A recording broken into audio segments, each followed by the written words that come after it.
Kay buti mo, Panginoon, walang makakatulad mo. Lahat ay galing sa iyo, di ka magbabago.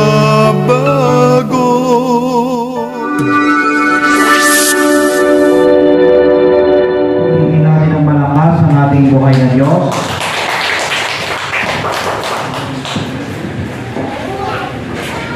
Brothers and sisters are waiting for this coming Sunday.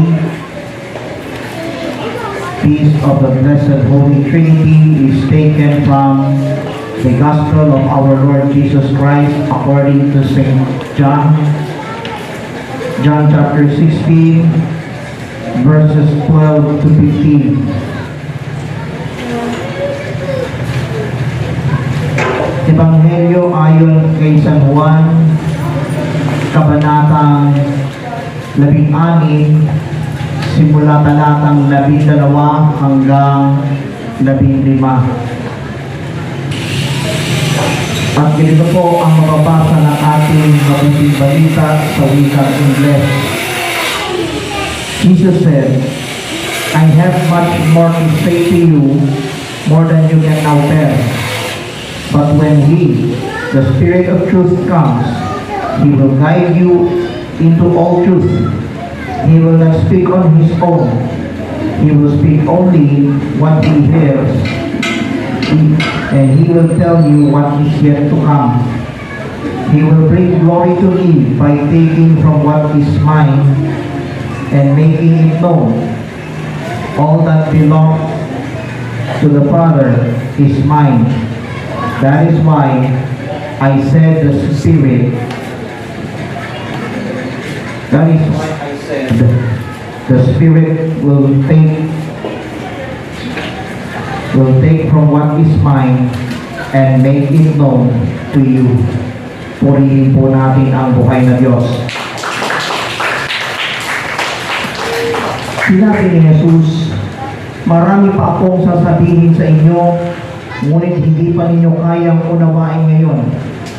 Pagdating ng Espiritu ng katotohanan, tutulungan niya kayo upang maunawaan ninyo ang buong katotohanan, sapagkat magsasalita siya hindi sa ganang kanyang sarili.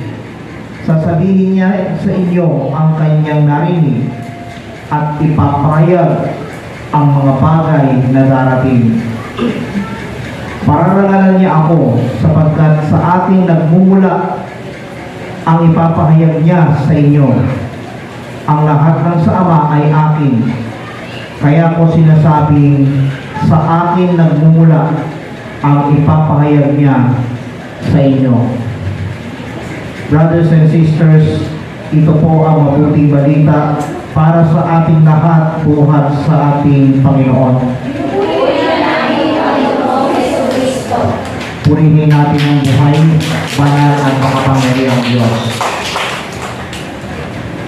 Maaari na pong maupo sa napakagandang presensya ng ating Panginoon. Isang pinagpalang gabi po sa inyo lahat. Ang ibabahagi ko po yung binahagi ko noong Monday, which is glorifying God. Yan ang mensahe ngayong linggong ito, kapistahan ng kabanal-banalang Santa Claus sa isang Diyos. Yan po ang ebanghelyong ating matutunghayan at pag-inilayan, kung saan pinahati o ipinahiwati ni Jesus ang mga bagay na kanyang sasabihin sa bawat isa. Now, ano po ang naging background ng Santissima Trinidad o Holy Trinity? Ang kampanya ng Diyos Ama ay maglikha o manlilikha ng lahat ng bagay. Makita man yan o hindi. Amen? Ano naman ang gampanin ng Diyos Anak, which is our Lord Jesus? Siya ang ating tagapagligtas at mananako. At ano po ang gampanin ng Espiritu Santo? Siya po ang tagapaggabay at tagapagturo at tagapayo. Amen po ba? Purihin natin ang buhay na Diyos. Now, the question is, how to glorify God? Paano maluluwalhati ang Diyos? Una sa lahat, higit sa lahat, know that the Spirit of truth, know that when the Spirit of truth comes, He will guide us into all truth. Ang Espiritu ng katotohanan, pagdating ng Espiritu ng katotohanan, ihahayag, gagabayan tayo sa lahat ng katotohanan. Makikita po natin sa John chapter 16 verse 12 to 13a. Sabi ni Jesus, I have much more to say to you, more than you can now bear. But when He, the Spirit of truth comes, He will guide you into all truth. Marami pa akong sasabihin sa inyo, ngunit hindi pa ninyo kayang unawain ngayon. Pagdating ng Espiritu ng katotohanan, tutulungan niya kayo upang maunawaan ninyo ang buong katotohanan. Katotohanan kailan may hindi sinasalungat. Amen? Ang banal na Espiritu kahit kailan hindi kayang magsinungaling. Amen? Kaya bato-bato sa langit ang tatamaan po ng mensahe at kapahayagan ng buhay na Diyos. Huwag po sa akin magniiwi, magninit-nit, at magsasalungat. Amen. Amen. Kaya kapatid, friendship, prayer partner at katuwang, remember this. Si Jesus, ang kabanal-banal ng Santatlo, ang Ama at Anak at ang Espiritu Santo, kailanman hindi kayang magsinungaling. Purihin si Jesus.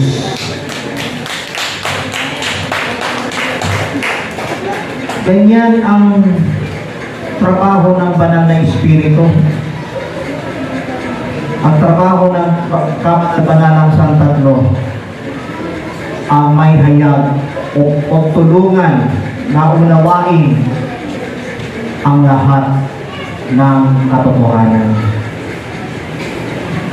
Katotohanan hindi sasalungatin ng kasinungalingan. Amen? Ang ating Panginoon kahit kailan hindi nagsisinungaling. Amen? Lahat tayo, dumaraan tayo sa ganitong sitwasyon. Amen? Sa halip, napagtuon ng pansin ang mga nangyayari sa ating paligid, ituon natin ang sinasabi ng Espiritu ni Yahweh El Shaddai. Purihin si Jesus. Now, ano naman ang pangalawang bagay? Know that he will not speak on his own, but only what he hears and tells. Ano po ang sinabi ng verse 13b ng John chapter 16? Ito ang karugtong na sinabi ni Jesus. He will not speak on his own. He will speak only what he hears, and he will tell you what is yet to come. Amen. Amen po ba? Tatagalogin ko po, ha? Ito po ay karugtong ng itong sabi ni Jesus, sapagkat magsasalita siya hindi saga ng kanyang sarili, sasabihin niya sa inyo ang kanyang narinig at ipapahayag ang mga bagay na darating. Now, hihiramin ko po yung humiliya ng isang pari na nag-viral sa TikTok ng mga nagdaang buwan. Ewan ko lang kung matatawa kayo dito. Naniniwala tayo sa kasabihan na habang may buhay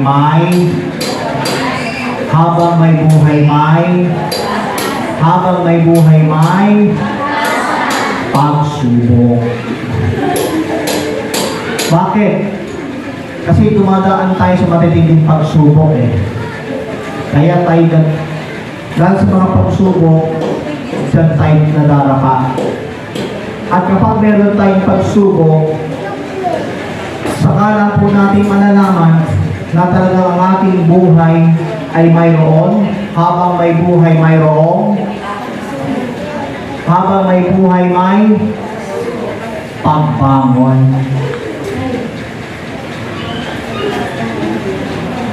Doon tayo bumabangon mula sa ating pagkakadapa. Amen? At kapag may mga pagsubok at pagbangon, saka pa lamang po natin malalaman na talagang ang ating buhay na habang may buhay may wala yata akong kausap eh. Habang may buhay may pag-ibig. Bakit may pag-ibig? Kasi binangon tayo ng espiritu ng katotohanan eh. Ibinangon tayo ng Diyos mula sa ating pagkakalugmok dahil sa pagsubok. Amen? At kapag may pagsubok, pagbangon at pag-ibig, saka pa lamang natin ito malalaman na talagang ang ating buhay na habang may buhay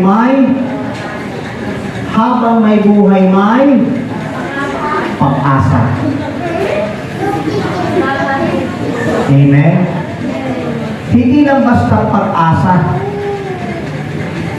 Mayroon tayong pananampalataya at mayroon tayong pagkakaisa. Wala na tayong kausap. Purihin natin ang buhay na Diyos.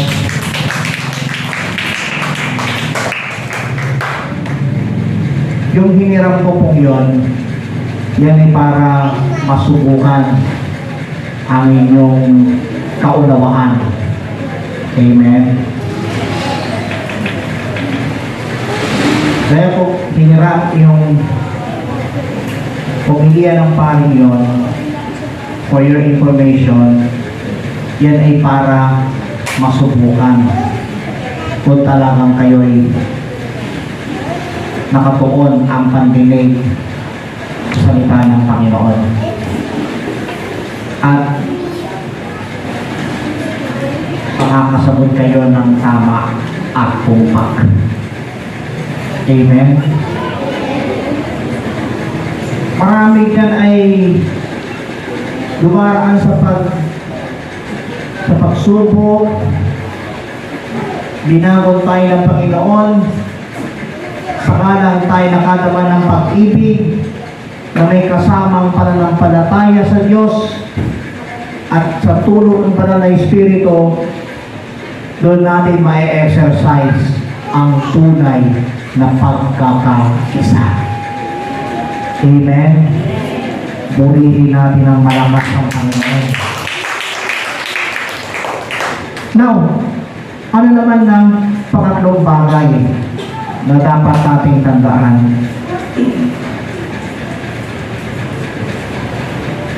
All that belongs to the Father is in Jesus.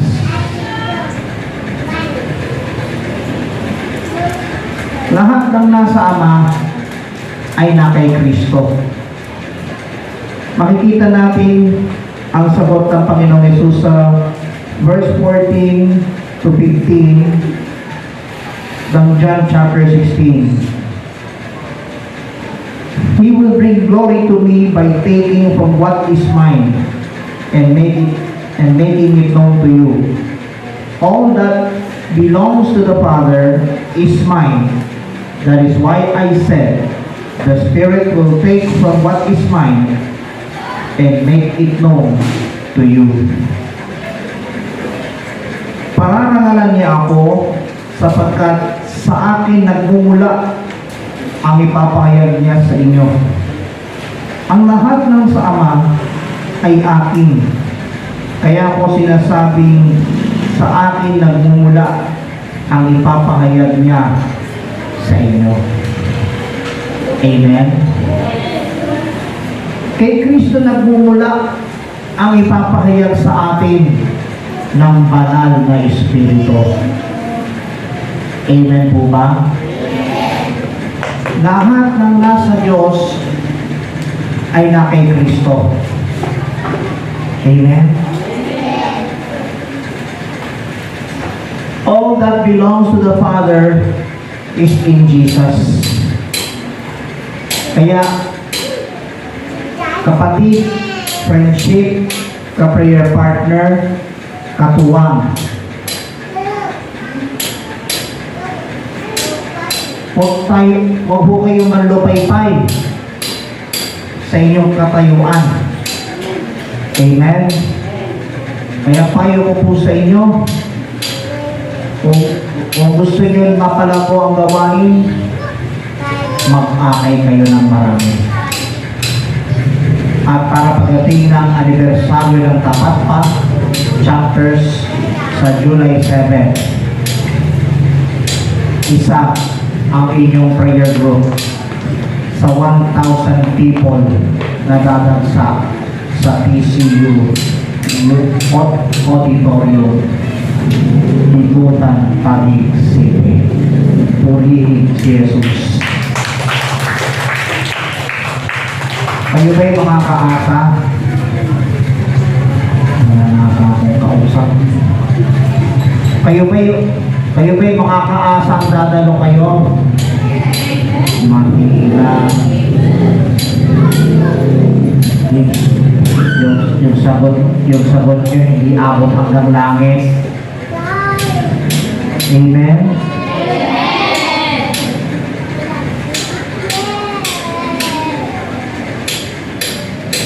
Dito tayo magtatapos kasi malapit na mag-ikawalo.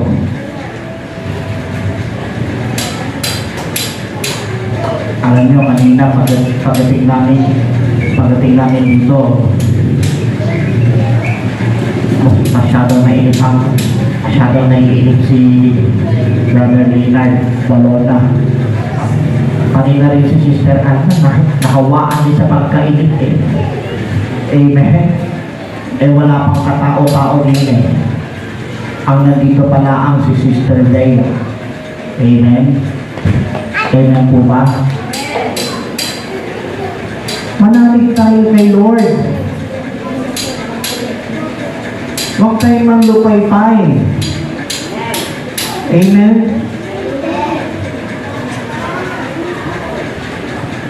At kapag patuloy tayong nagkakaisa, base sa panalangin, sa pag-anyaya ng mga kapitbahay na makiisa, hindi lang sa araw ng anibersaryo ng tapat pa, kundi maging dito sa kapilyang ito. Ano mang uri ng panahon, mapaulan, mapalamig ng hangin, kasama natin ang buhay, banal, at makapangyarihang Diyos. Amen. Bigyan natin parangal ang kabanal-banalang Santatlo sa iisang Diyos. Amen. Tayo na kayo.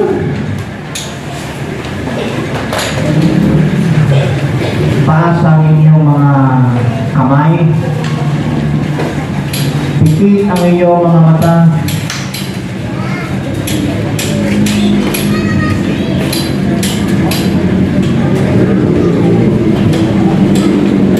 Masadang ating tagatugtog.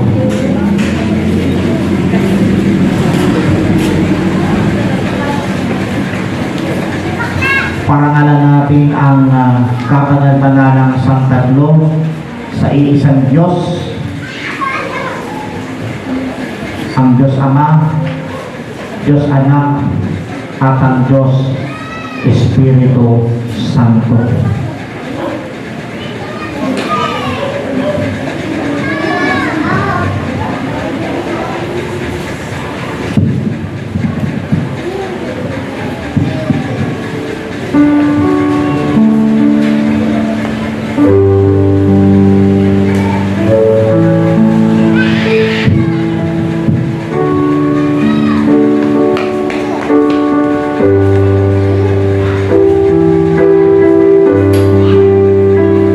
Make that song as a prayer.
ating Panginoon at tagapagligtas kaysa ng kapangyarihan ng banal na Espiritu.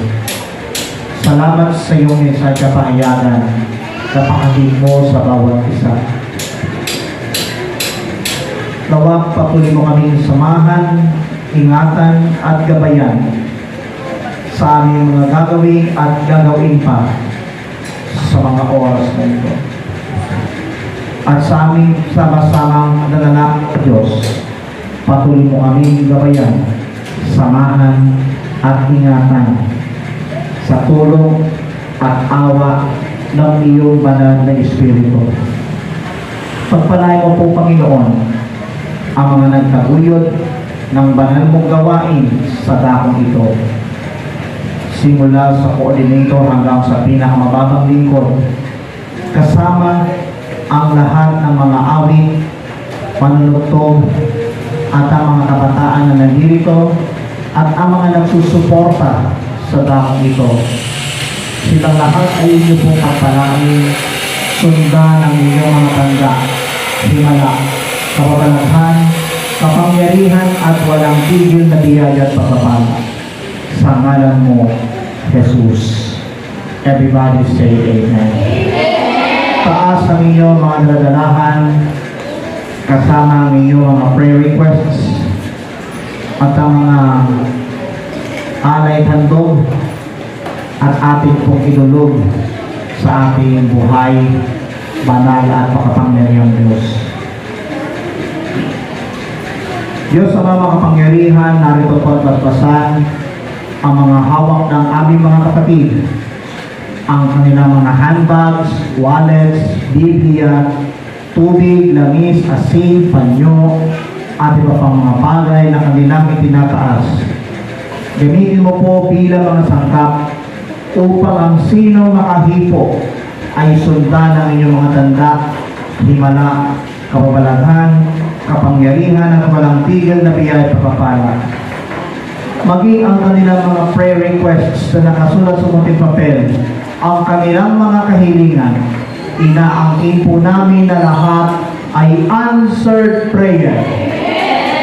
Basbasan ang kanilang mga alay handog, ibalik sa kanila ng hustong takal, siksik, liglig at umaapaw.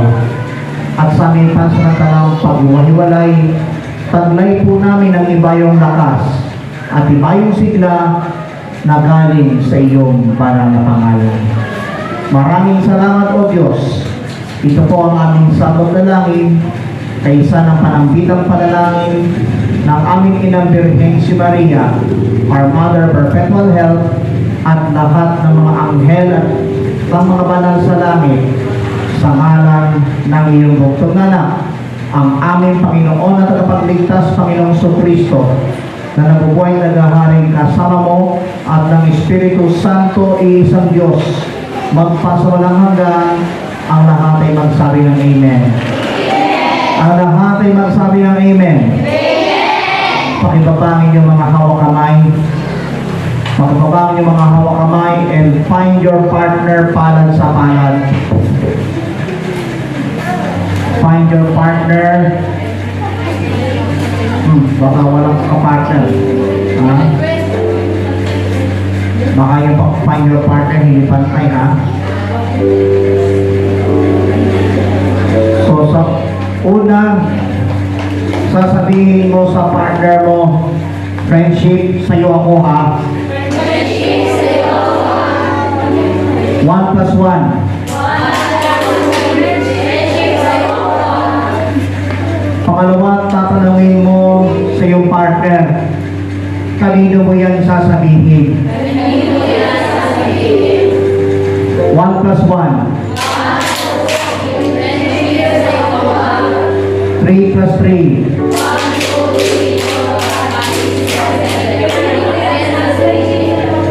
Kanino yung mga sasabihin? Ano sa partner mo? Ang sasabihin mo kay El Shaddai, sasabihin yan. Ano muna? Pangalawa? Pangatlo? Kay El Shaddai sabihin yan. 1 plus 1. Friendship, sa'yo ako, ha? 3 plus 3. Ninong mo sasabihin yan. 7 plus 7.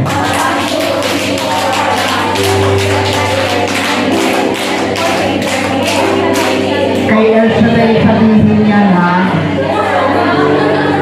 Purihin natin ang buhay ng Diyos. Tasa kamay. Tasa kamay. Ito ang tatapon ko. At ito ang dapat matanggap ninyo. Ang sasabihin nyo, El Shaddai, sa iyo ako, ha? Pakiulit ko ng malakas. Ready?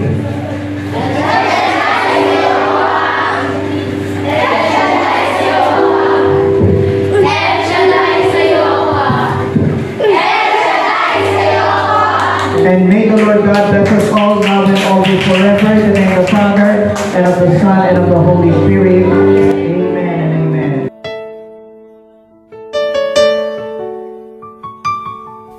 Kay buti mo, Panginoon, walang makakatulad mo. Lahat ay galing sa iyo, di ka magbabago. Kay buti mo, Panginoon, walang makadaig sa'yo. Ang awa mo'y kailan pa man lagi